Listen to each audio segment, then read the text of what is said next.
Good afternoon, everybody. Thank you for being here today. I appreciate it. My name is Kristi Noem. I'm the United States Secretary of Homeland Security. And today we're here in Minneapolis and St. Paul visiting with folks and community members and our law enforcement officers about the worst of the worst.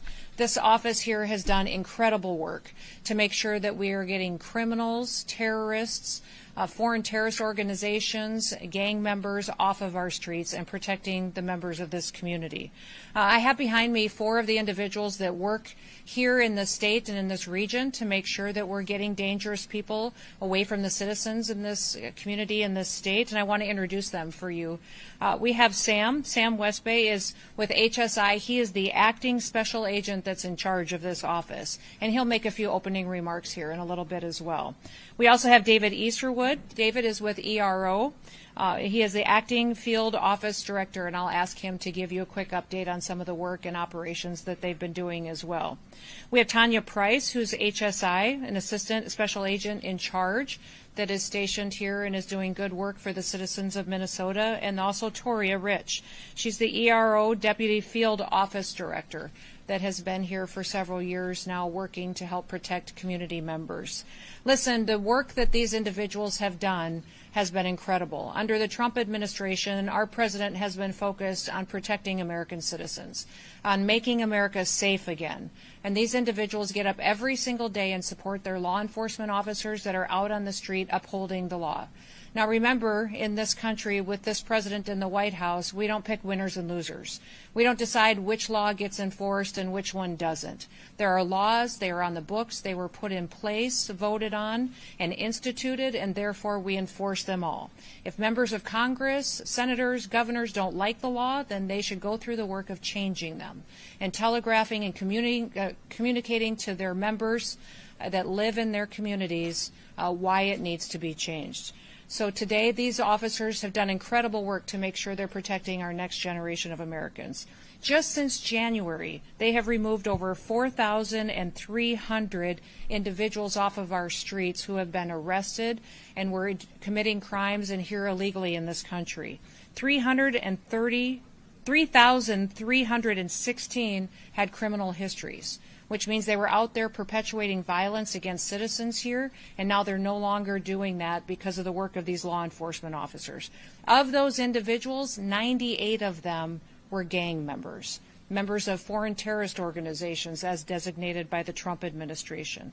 Also, 11 of those individuals were known or suspected terrorists, people who will not be able to commit those atrocities here in the United States because we were out on the streets arresting them and removing them and bringing them to justice.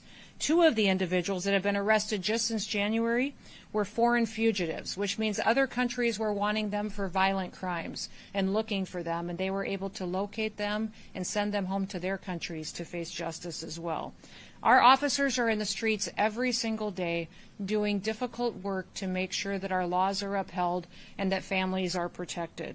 Since January, 515,000 have been arrested and deported across this country and removed for breaking our laws. 70% of those individuals had pending or criminal charges against them. I'll talk about a few of the worst that have been removed from this area, but I want you to know that the individuals that have been arrested and removed have had crimes and charges against them such as murder, assaults, homicides, robberies, carjackings, and shootings. And all of those numbers in this community in Minneapolis and St. Paul, those numbers have only gone up since 2019. Under the leadership of Mayor Fry, under the leadership of Governor Walz, more violent crimes are being perpetuated in these communities because of their refusal to defend American citizens. Regardless, our federal officers, our ICE officers, ERO, HSI, in partnership with our Department of Justice agencies and other individuals throughout the federal government, we will continue to do the work to make sure that these criminals are removed from our communities. I want you to look at these posters that we have up here at the front of the room. One of the individuals, his last name is Munoz. He's from Mexico, and he was brought in and arrested for charges of homicide.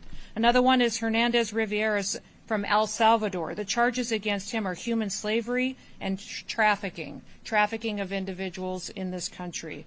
Garcia's in front of us as well. His last name is Garcia Oliver from Mexico. He's been wanted and charged with sexual assault. And then another individual in front of us on these posters in front of us is Gonzalez Rivas.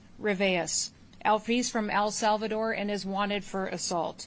These individuals have been arrested because of these individual law enforcement officers in our community and will be brought to justice and deported from our country, never to return. We also had operation that has been working in this area specific to visa fraud. Visa fraud has been very rampant in these cities, and the USCIS agency has worked on Operation Twin Shield, which is a first-of-its-kind visa fraud operation that has gone out and investigated those who maybe came into this country under wrong paperwork or overstayed and refused to leave, and they utilized fraud to do so. It has been incredible the work that these officers have done in conjunction with the United States Citizenship and Immigration Services to make sure that those individuals no longer get to break our laws and aren't held to consequences of it.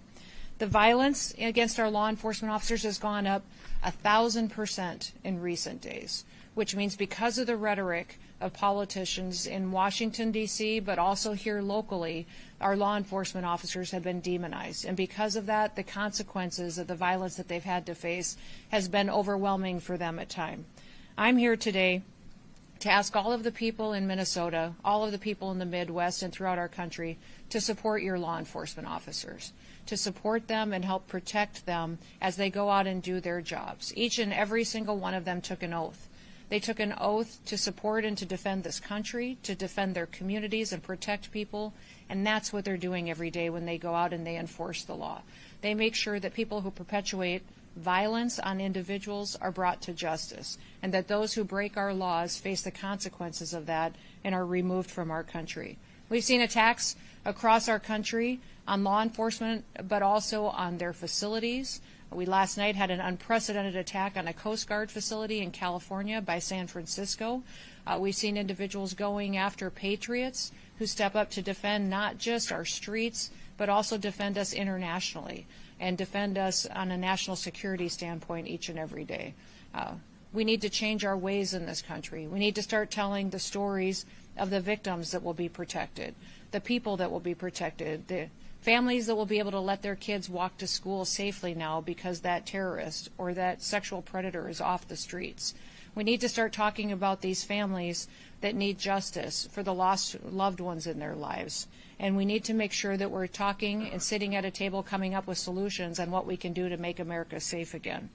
Violent protests, violent attacks and riots, and attacks on our law enforcement officers shouldn't be happening in this country. This country was founded on freedom and liberty and raising individuals who can be examples to others of the way that we should live. The Midwest and the Minnesota has always been proud of that, and I think that we can continue to set an example by new agreements that we can reach with law enforcement agencies, but also this city and this governor, by making sure that we're enforcing our laws and that we have partnerships together. In fact, we've been very encouraged by the fact that we have one of our local counties that has signed a 287G program to help us be able to make sure we're getting criminal, illegal aliens off of our streets and out of our communities and off of our roads so that we can protect individuals going forward. The people of this state deserve peace, and I'm hopeful that we'll continue to see that through the good work of these law enforcement officers in front of us. If you get the chance today, thank someone who defends our laws. Our laws matter, and if we don't like them, we change them, but in the meantime, we're going to continue to work to make America safe again. With that, I want to turn it over to Sam, who's going to talk a little bit about some of the work that this office in particular has done, and I'll let him do that, and then we'll go to David as well. Thank you, Sam. Good afternoon. Thank you, Secretary Noem, for joining us today and for your unwavering support of the critical work we do at ICE and Homeland Security Investigations. My name is Sam Westbay. I'm the Acting Special Agent in charge for Homeland Security Investigations in St. Paul. I have the privilege of leading a team of exceptional professionals who are dedicated to safeguarding our communities and dismantling the transnational criminal networks that threaten our national security. The threats we face today are more sophisticated and global than ever before. Criminal organizations operate across borders, exploiting vulnerabilities to traffic drugs, weapons, and humans, launder money, and engage in cybercrime. These crimes don't just harm individuals, they undermine the fabric of our society, our economy, and our national security. But HSI St. Paul is meeting these challenges head on. Across Minnesota, North Dakota, South Dakota, our agents and analysts are conducting complex investigations that are breaking apart these networks, rescuing victims, and holding perpetrators accountable. We have united with our federal partners and other law enforcement agencies to create the Homeland Security Task Force St. Paul to combat the cartels, foreign terrorist organizations, and take harmful narcotics and weapons off the streets in Minnesota and the Dakotas, like you see in front of you. The work we do is not easy. It requires long hours, meticulous attention to detail, and a willingness to confront dangerous and often unpredictable situations. But the men and women of HSI St. Paul rise to the occasion every day, driven by a deep sense of duty to the Constitution and federal laws and an unwavering commitment to the mission. As Secretary Noem has highlighted, the safety and security of the American people is our top priority. HSI St. Paul is proud to play a leading role in advancing that mission, and we will continue to do so with the same determination and resolve that has defined our work thus far. Thank you.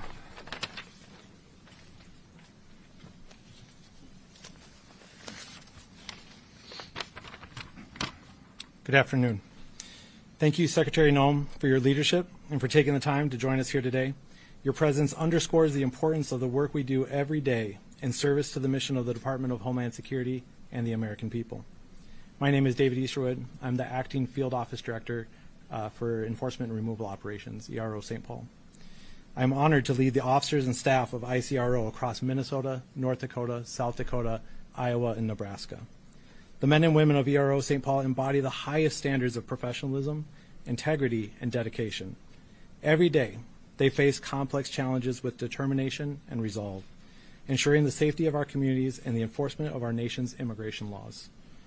Their work is critical to the security of the United States, and I am proud to lead such an outstanding team. Across Minnesota, North Dakota, South Dakota, Nebraska, and Iowa, our efforts have made a profound impact. Whether it's apprehending criminal illegal aliens who pose a threat to public safety, managing detention operations with care and professionalism, or collaborating with federal, state, and local partners, our officers demonstrate every day what it means to serve with honor and dedication. As Secretary Noem has emphasized, our mission is clear: to protect the homeland, uphold the rule of law, and ensure the safety and security of the American people. As we move forward, I am confident that this team will continue to rise to the challenges before us. Thank you. Thank you, Sam and David. And this office has been focused on getting the worst of the worst off of our streets. The results that they have brought forward for this community and this city has been absolutely incredible. But as they talked about, they service not just Minnesota, but the surrounding region as well. And we pray every day for their safety when they're out doing their work, and that they would continue to have the support of the people who live here. So with that, we will open it up to any questions that you may have. Mm-hmm.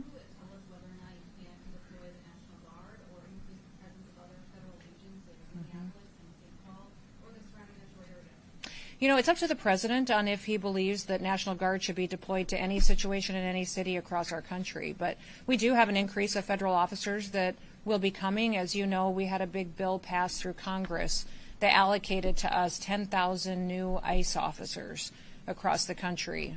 We have received over 175,000 applicants for those jobs.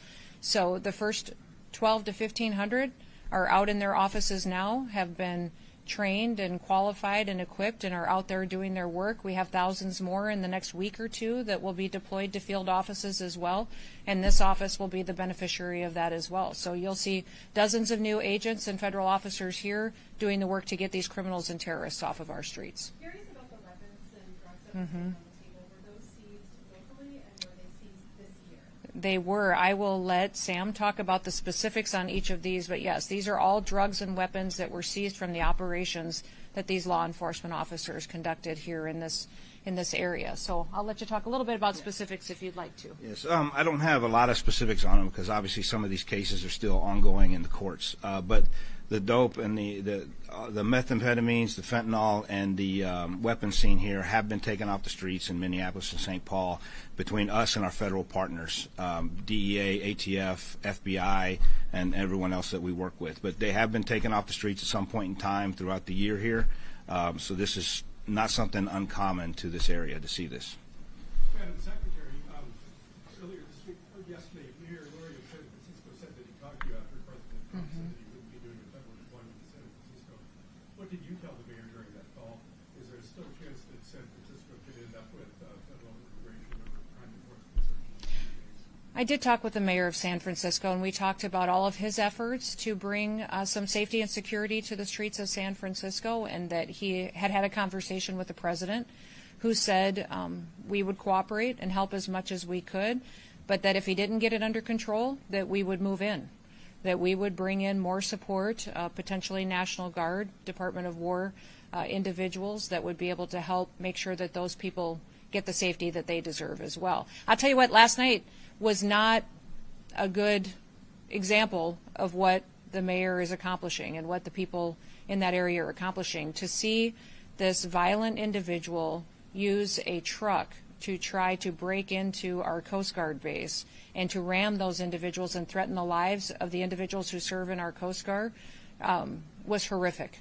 And we won't stand for that anymore. I talked to the president about it just a couple of hours after it happened early this morning, and the president said that was their one chance, that if they don't figure out how to protect our law enforcement officers and protect our Coast Guard members, that we would be forced to come in and protect those individuals. Listen, our Coast Guard as well has been out there doing a lot of this drug interdiction that you see across the country and across the world. They don't just have a search and rescue mission. They have a mission to go out there and do a lot of interdictions out in our maritime seas and are picking up tons of cocaine and fentanyl and meth that's being shipped in. Because our border is closed, these cartels and terrorist organizations are moving it through different methods. And so our Coast Guard has been absolute rock stars in being partners with ICE and ERO and HSI to make sure that we're not just bringing people to justice, but that we're also getting these deadly drugs off of our streets. We have saved millions of lives by doing operations like this and getting these drugs out of a system and keeping them away from our children. Right here? Yeah, are you able to elaborate further, more specifically, when we should be seeing those dozens of new agents, and will they be targeting a specific demographic here in Minneapolis? Our new agents that will come to this region will continue to do the work that this office has done. They'll continue to go out and to not just go after the worst of the worst, but make sure that those individuals that are in this country illegally are brought to justice and deported. You know, one thing I would remind everybody is that we've telegraphed this from the very beginning of the administration, is that if you're here illegally, go home. We will give you $1,000 cash, we will buy you a plane ticket, and you will get the chance to come back to America the right way. If you wait until we detain you and have to deport you, it may take you months to get there, to get through the due process of it, and then you will never get the chance to come back to America and to be one of our citizens and enjoy what is so special about this country. So again, everyone should go download the CBP One app and be able to facilitate your flight and your payment, and we would like to get you back home to your country so that if you want to come back, you can do it the right way. It's been incredibly successful. The question is if it's been successful encouraging people to voluntarily go home? Absolutely. We have over 1.6 million people that have voluntarily deported on their own, decided, you know what, I'm not going to wait until they come and find me and arrest me. I'm going to go home now and get the chance to come back. And many of these countries that they are coming from have set up different programs and training opportunities for them. You go to Guatemala, Honduras, Mexico, Panama, many of these countries have training programs, housing loans that they will give to individuals who are returning back. They want them to be a part of their economy. Their situation has changed as well because America has enforced our borders and we've worked with them so much. They're doing better and their businesses are growing. So we would encourage people to continue to do that. Overwhelmingly, people understand now that it's different in the United States. Now we follow the law. Now we enforce the law, and now people are safe again. We'll go down here. Instances where ICE agents have not been appropriately identifying themselves here in Minnesota, is that something that's being handled internally? Our agents always follow exactly what the law is and what the regulation and the protocol is for every single operation that they're out on. So they are always identifying themselves and making sure that people know who they are and why they're there. Recently, a couple weeks ago, there was workers on a roofing company that were detained in St. Paul, and multiple witnesses who live in that neighborhood said that ICE agents were not identifying themselves. Is that something that's been resolved since? Our agents follow the exact same operational protocols and regulations and structure and law that they always have. Nothing has changed for how they operate, going out there and making sure they're detaining people that are here illegally, that have committed criminal activities, and that need to be removed from our country. Secretary Noem, can Yes. you and Mr. Westbay provide some clarification on the two men on the posters behind you? Did they live in this area? When were they arrested? Any more details you can provide on them? Do you want to talk? I might actually have to defer to Yeah. David on this one. Yep. I believe those are yours. I've got some details too. Let me. Aldrin Guarnero Muniz was a Mexican who has been convicted of assault and homicide in 2004. He was arrested for first-degree assault, third-degree assault, and malicious punishment of a child. In 2005, convicted of second-degree murder and sentenced to 32 years in prison. In 2015, arrested for 2 counts of third-degree assault. In 2016, again, convicted of third-degree assault and sentenced to 21 months in prison. And yes, the individual was arrested under this administration since President Trump has come in. The next one, Jose Hernandez Rivas, an El Salvadorian illegal alien convicted of human slavery and trafficking. In 2023, he was convicted of 1 count of labor or sex trafficking, which is a felony, and he was sentenced to 10 to 12 years of prison, again arrested with this administration. Now, I'll remind you that our detainers that we have on individuals here are not being honored by the state. So when an individual, we lodge a detainer against someone that's going to be released back out onto the streets, this state is not honoring those detainers, correct? Which means those dangerous criminals are released and we have to go out and find them. We wish the state would change their position on that. Francisco Garcia Oliviar, an illegal alien from Mexico, was convicted of sexual assault. In 2021, convicted of attempted sexual assault in the first degree and sexual assault on a child of the third degree, and sentenced to 12 to 14 years in prison. And the last one is David Gonzalez Rivas, illegal alien from El Salvador, pending charges for assault, additional pending charges including drug possession, weapons possession, and also that includes a felony charge of carrying a concealed weapon. So, yes. One last question. Who wants to be the last one? Yes, sir. During the October 18th raid in Wilder, Idaho, multiple parents say that their children, as young as 10, were zip-tied for up to 4 hours. Other parents say they were frustrated and unable to care for their kids. Most of them were U.S. citizens who were released. Does ICE have any policies on the treatment of minors during raids? And if so, do you make sure that your partner agencies are aware of the rules ahead of time? Absolutely. Those children, absolutely, that never happened. That's a fake story. That is not true. Children have never been zip-tied, and that will not happen in the future. Secretary Noem, can you tell us whether you plan to increase immigration capacity in terms of detainment here in Minnesota, including possibly entering a contract to use the third correctional facilities? I can't speak specific to a contract, but we are looking for more opportunities for detention partnerships here in the state of Minnesota. So we're looking a lot to state agreements, but also where the state isn't cooperative, such as Governor Walz has not been.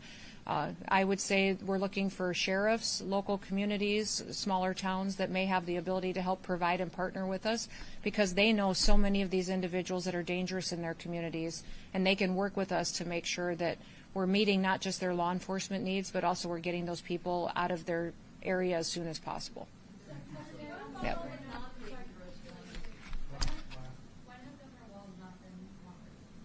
Well, I think starting by calling our law enforcement officers Nazis and Gestapo would be just about the worst thing you could ever do. When you have someone who has taken an oath to give their life to defend communities and to defend this country and our Constitution, that's a horrible thing to say. And I haven't heard him apologize for it yet either. But if he would sign agreements with us to have our backs out on operations, that he would help with the safety and the security of our federal officers when they're out there protecting people, and making sure that we're focused on getting the worst of the worst off our streets as soon as possible, that would be absolutely wonderful. That would be a sea change that would be fundamental, because I don't know how he sleeps at night. I don't know how he goes to bed knowing that he's letting these people walk these streets and there can be more victims the next day. I hope that the next family who loses their child to the drugs that are on this table or illegal weapons that are on the streets doesn't have to put up with a governor like that. Thank you so much. Thank you, everybody. Thank you so very much. Appreciate it. Appreciate it. Thank you so much. Did you have anything that you wanted? Okay, thank you.